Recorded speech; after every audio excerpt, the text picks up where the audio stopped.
आदाब में शहजाद खान, आप देख रहे हो सचवानी लाइव न्यूज। आपके लिए लाए हैं ताज़ा अपडेट। एक नज़र खबर पे। जानकारी के अनुसार आपको बता दें, संयुक्त ट्रेड यूनियन परिषद मेरठ द्वारा जिलाधिकारी महोदय मेरठ को महामहिम राष्ट्रपति महोदया, राष्ट्रपति भवन नई दिल्ली महोदया के नाम ज्ञापन सौंपा। विषय: दिनांक 9 जुलाई 2025 की एक दिवसीय देशव्यापी हड़ताल के उपरांत मजदूरों और किसानों से संबंधित समस्याओं के संदर्भ में मेरठ के श्रमिक संगठनों द्वारा प्रस्तुत ज्ञापन।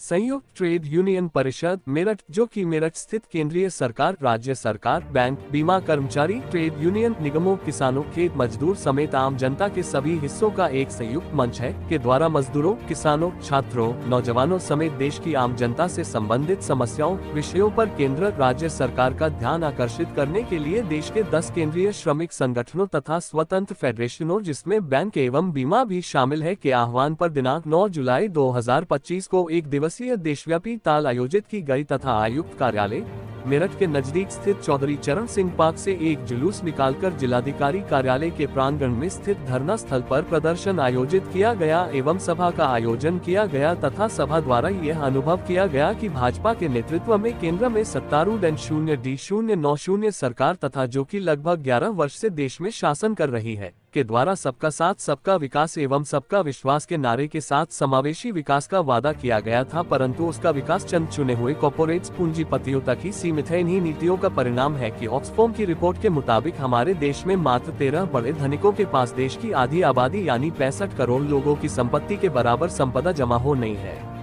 रिपोर्ट के अनुसार देश के धन कुबेरों की संपदा में जहां 12% बाइट संस्था के पदाधिकारी और आप लोगों के माध्यम से सरकार से कहना चाहते हैं कि सरकार की नीतियों के चलते हिंदुस्तान किस बात को इसी बात को बता रहे हैं कि स्ट्राइक कर रहे हैं, धरना कर रहे हैं, प्रदर्शन कर रहे हैं, सरकार की नीतियों के खिलाफ कर रहे हैं। इसके चलते हिंदुस्तान के मजदूरों को और किसानों को जो हड़ताल करने का अधिकार है, संगठित होने का अधिकार है, 28 कानून जो है उनको बदल के 204 लेबर कोड लाए जा रहे हैं, निश्चित तौर पर हमारे अधिकारों का हनन है। इसको बदलने के लिए, रोकने के लिए हम हड़ताल कर रहे हैं। मैं इसके साथ साथ देश के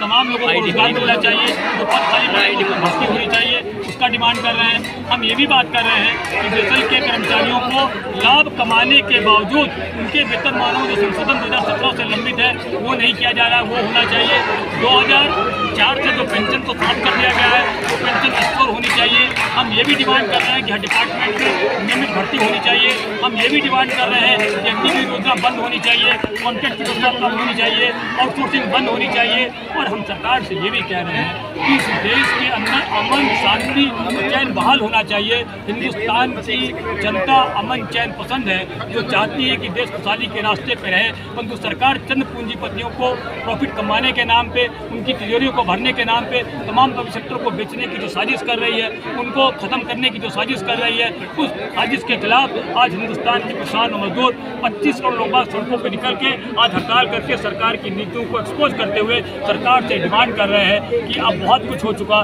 लगातार 13 लोगों को लाभ कमाने के नाम पर उनकी तिजोरी को भर के देश की पूरी संपत्ति को उनके हवाले करने का जो साजिश की जा रही है, उसके खिलाफ मजदूर किसान लामबंद होकर इसकी मुखालफत कर रहे हैं, इन नीतियों को बदलने की मांग कर रहे हैं। और अगर हमको समाधान नहीं मिलता है, न्याय नहीं होता है, तो निश्चित तौर पर आने वाले दिनों में देश की 10 सेंट्रल ट्रिब्यूनल और इंडिपेंडेंट फेडरेशन फिर से निर्णय लेंगी और इस संघर्ष को आगे ले जाएंगी। जब तक हमको न्याय नहीं मिलेगा, तब तक एक